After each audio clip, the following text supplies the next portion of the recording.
Hi all, Assalamu alaikum. Welcome back to rishaaskitchen. இன்னைக்கு நம்ம பாய் வீட்டு ஸ்டைலில் zeeragasamba ரைஸை வச்சு ட்ரெடிஷ்னல் சிக்கன் பிரியாணி எப்படி பண்ணுறதுன்னு தான் பார்க்க போகிறோம். இந்த வீடியோக்குள்ளே போகிறதுக்கு முன்னாடி நீங்கள் இது வரைக்கும் என்னுடைய சேனல் சப்ஸ்கிரைப் பண்ணல அப்படின்னா சப்ஸ்கிரைப் பண்ணிடுங்க. கூடவே பெல் ஐக்கன் கிளிக் பண்ண மறந்துடாதீங்க. நான் இன்றைக்கி ஒரு 6 மெம்பர்ஸ் தாராளமாக சாப்பிட்ற மாதிரி தான் பிரியாணி ரெடி பண்ணுறேன்.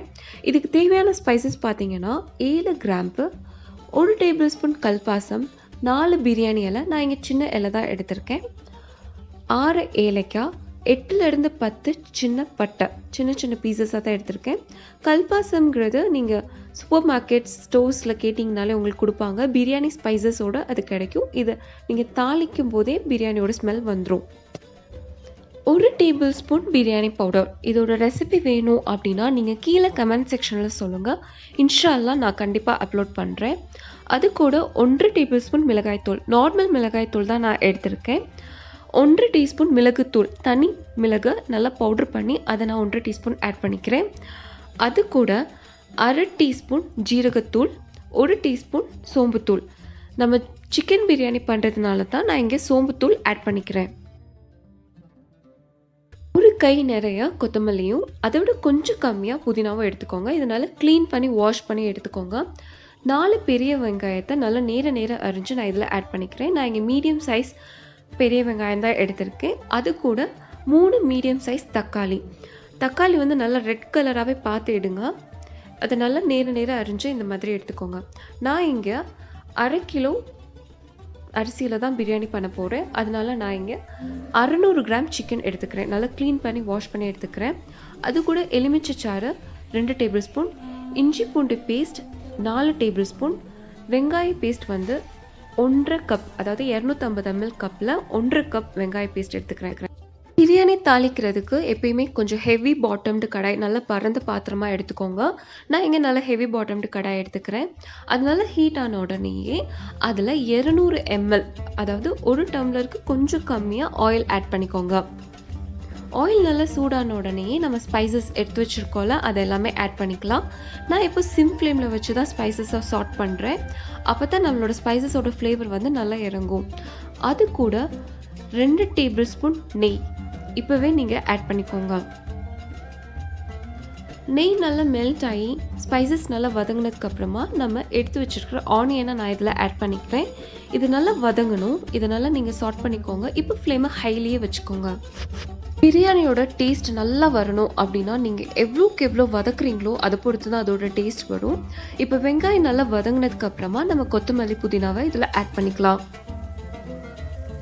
இது நல்லா வதக்குங்க. இப்போ ஃப்ளேம் வந்து மீடியமில் வச்சு நான் நல்லா வதக்கிக்கிறேன்.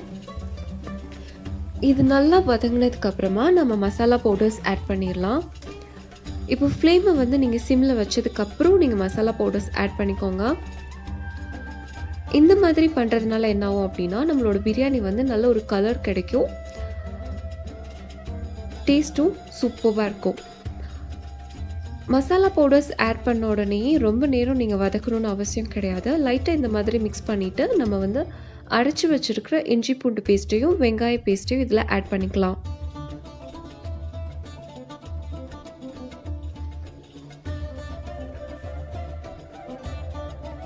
இது நல்லா மிக்ஸ் பண்ணி கொடுத்துட்டு நம்ம அப்படியே க்ளோஸ் பண்ணி ஒரு 5 மினிட்ஸ் அப்படி குக் பண்ண போகிறோம். அப்போ தான் எண்ணெய் பிரிஞ்சு தனியாக வரும். இப்போ ஃப்ளேம் வந்து நான் மீடியமில் வச்சே தான் குக் பண்ணுறேன். 5 மினிட்ஸ் ஆயிடுச்சு. நம்மளோட மசாலா வந்து நல்லா வதங்கியிருக்கு. அதோட பச்சை வாசனையெல்லாம் போய் அது நல்லா குக் ஆகி ஒரு ஸ்மெல் வந்திருக்கு. இப்போ நம்ம சால்ட் இது வரைக்கும் ஆட் பண்ணவே இல்லை. அதனால நான் இங்கே 3 டீஸ்பூன் சால்ட் ஆட் பண்ணிக்கிறேன். சால்ட் ஆட் பண்ணதுக்கப்புறமா அது ஒரு மிக்ஸ் கொடுத்துட்டு நம்ம பச்சை மிளகா ஆட் பண்ணிக்கலாம். நான் இங்கே 2 பச்சை மிளகா தான் ஆட் பண்ணுறேன். ஏன்னா நான் ஏற்கனவே சில்லி பவுடர் ஆட் பண்ணதுனால அது கொஞ்சம் காரமாக தான் இருந்தது. இப்போ இதை நல்லா மிக்ஸ் பண்ணிக்கோங்க. இதில் நம்ம கட் பண்ணி வச்சுருக்கிற டொமேட்டோஸ் ஆட் பண்ண போகிறோம். தக்காளி ஆட் பண்ணதுக்கப்புறமா இதை மீடியம் ஃப்ளேமில் வச்சு நல்லா வதக்கிக்கோங்க. பிரியாணியை பொறுத்தவரை நீங்கள் எவ்வளோக்கு எவ்வளோ வதக்குறீங்களோ அவ்வளோக்கு அவ்வளோ டேஸ்ட்டாகவும் நல்ல ஃப்ளேவர்டோடு வரும். இதை நல்லா மூடி வச்சு ஒரு 2 மினிட்ஸ் அப்படியே விட்டுருங்க. 2 மினிட்ஸ்க்கு அப்புறம் பார்த்தீங்க அப்படின்னா இது நல்லா வதங்கியிருக்கும். இது நல்லா ஒரு மிக்ஸ் கொடுத்துட்டு நம்ம வந்து கழுவி வச்சிருக்கிற சிக்கனை நான் இதில் ஆட் பண்ணிக்கிறேன். நான் க்ளீன் பண்ணி வாஷ் பண்ணி எடுத்த சிக்கன் பீசஸ் வந்து நல்லா பெரிய பெரிய பீசஸாகவே ஆட் பண்ணிக்கோங்க. அப்போ தான் நம்ம ரைஸோடு சேர்ந்து அது குக் ஆகும்போது கரைஞ்சி போகாமல் இருக்கும். இப்போ இதில் 1/2 கப் தயிர் நான் ஆட் பண்ணிக்கிறேன். நல்லா புளிச்ச தயிரை சேர்த்துக்கோங்க. 1/2 கப் தயிர் அப்படின்னா 125 ml தயிர் தான் நான் இதில் சேர்த்துருக்கேன். இதை நல்லா மிக்ஸ் பண்ணிக்கோங்க. இப்போ ஃப்ளேம் வந்து நான் மீடியமில் வச்சே தான் குக் பண்ணிக்கிட்டு இருக்கேன். Medium to high. இதை நல்லா க்ளோஸ் பண்ணி ஒரு 2 மினிட்ஸ் நல்லா குக் பண்ணுங்கள். இப்போ பார்த்தீங்கன்னா நம்மளோட எண்ணெய் வந்து நல்லா பிரிஞ்சு சிக்கனோட பச்சை வாசனையெல்லாம் போய் நல்லா இருக்குது. இதை நல்லா மிக்ஸ் பண்ணிவிட்டு நான் 1 நிமிஷம் கூட இதை குக் பண்ணிக்கிறேன் நல்லா க்ளோஸ் பண்ணி வச்சு. இப்போ 1 நிமிஷம் ஆயிடுச்சு. நம்மளோட சிக்கன் வந்து நல்லா 1/3 குக் ஆகி கரெக்டாக கிடச்சிருக்கு. இப்போ நம்ம தண்ணி ஆட் பண்ணிக்கலாம். நான் இங்கே ஹாட் வாட்டர் தான் ஆட் பண்ணுறேன். இப்போ நம்ம எடுத்துருக்கிற ரைஸ் வந்து 4 கப் 250 ml மெஷர்மெண்ட் கப்பில் 4 கப் எடுத்திருக்கேன். அதனால 6 கப் அதே கப்பில் 6 கப் ஹாட் வாட்டர் நான் ஆட் பண்ணிக்கிறேன். படிக்கணக்கு சொல்லணும் அப்படின்னா அரைப்படி ரைஸுக்கு 3/4 படி தண்ணி சேர்த்துக்கோங்க. இப்போது இதனால ஒரு கொதி வரணும். லைட்டாக இந்த மாதிரி வரும்போது நீங்கள் லெமன் ஜூஸ் எடுத்து வச்சுருந்ததை நான் இதில் ஆட் பண்ணிக்கிறேன். இதை நல்லா ஒரு மிக்ஸ் கொடுத்துட்டு க்ளோஸ் பண்ணி வச்சு நல்ல ஒரு கொதி வர்றது வரைக்கும் நம்ம வெயிட் பண்ணணும். இது நல்ல ஒரு கொதி வந்த உடனேயே நம்ம க்ளீன் பண்ணி வாஷ் பண்ணி எடுத்து வச்சுருந்த ரைஸை நான் இதில் ஆட் பண்ணிக்கிறேன்.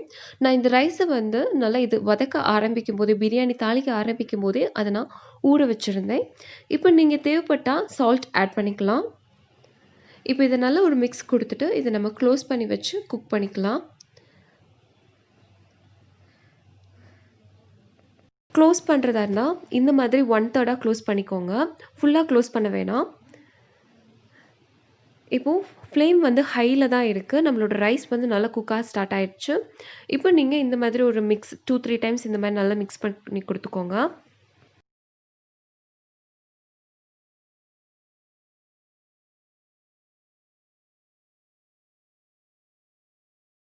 ஒரு 10 மினிட்ஸ்க்கு அப்புறம் பார்த்தீங்க அப்படின்னா நம்மளோட ரைஸ் வந்து இந்த மாதிரி இருக்கும். இதனால் இந்த மாதிரி ஃபோல்டின் பண்ணி கொடுத்துக்கோங்க. ரொம்ப ஃபோர்ஸாக நீங்கள் மிக்ஸ் பண்ணிடாதீங்க. இப்போ ஃப்ளேம் வந்து ஹையிலே தான் இருக்குது. அடிப்பிடிக்காமல் இருக்கணுங்கிறதுக்காக தான் நம்ம லைட்டாக இந்த மாதிரி ஃபோல்டின் பண்ணி கொடுத்துக்கிட்டோம். இப்போது ஒரு 5 மினிட்ஸ் கூட ஆயிடுச்சு. நம்மளோட ரைஸ் வந்து ஓரளவு குக் ஆகிருக்கு. தண்ணியும் கொஞ்சம் நல்லா வற்றிருக்கு. இப்போ நம்ம இந்த டைமில் தம் விட்டுடலாம். இப்போ நான் என்ன பண்ணுறேன்னா ஃப்ளேமை சிம்மில் வச்சுட்டு அதுக்கு மேலே ஒரு தோசைக்கல்லை வச்சு அதுக்கப்புறம் நம்மளோட பிரியாணி சட்டியை வச்சதுக்கப்புறம் ஏரியாவது கவுத்தி வச்சிடலாம். பிரியாணி வந்து அப்படி 5 to 10 மினிட்ஸ்னால சிம் ஃப்ளேம்லேயே அப்படியே இருக்கட்டும். இப்போ நம்ம கேஷ்நட் வதக்கணும். அதுக்கு நான் என்ன பண்ணுறேன் அப்படின்னா 3 டேபிள் ஸ்பூன் நெய்யை ஒரு சின்ன கடாயில் ஹீட் பண்ணிக்கிறேன் சிம் ஃப்ளேமில் வச்சு. அதில் 2 டேபிள் ஸ்பூன் முந்திரி பருப்பு சேர்த்துக்கிறேன். முந்திரி பருப்பு ஆட் பண்ணதுக்கப்புறம் ஃப்ளேம் சிம்மில் வச்சு நீங்கள் நல்லா வதக்கிக்கோங்க. அது வந்து ஒரு லைட்டாக கோல்டன் ப்ரௌன் கலர் வந்தோடனே ஃப்ளேமை ஆஃப் பண்ணிடலாம். இப்போது நம்மளோட பிரியாணி வந்து தம் எடுத்தாச்சு. இப்போ நீங்கள் பார்த்தீங்கனாலே தெரியும் ரைஸ் நல்லா குக் ஆகிருக்கு, சிக்கனும் நல்லா வெந்திருக்கு. இப்போ இதில் நம்ம தாளித்து வச்சுருக்கிற முந்திரி பருப்பை நான் இதில் ஆட் பண்ணிக்கிறேன். கேஷ்நட் ஆட் பண்ணுறதுனால நம்மளோட பிரியாணிக்கு ஒரு டேஸ்ட் அண்ட் கீயோட ஃப்ளேவர் இறங்கணும். அதனால் நல்லா க்ளோஸ் பண்ணி வச்சு ஒரு 2 மினிட்ஸ் அப்படியே விட்டுருங்க. 2 மினிட்ஸ்க்கு அப்புறம் பார்த்தீங்க அப்படின்னா செம்ம டேஸ்டான ஈஸியான பாய் வீட்டு பிரியாணி ரெடி ஆயிடுச்சு.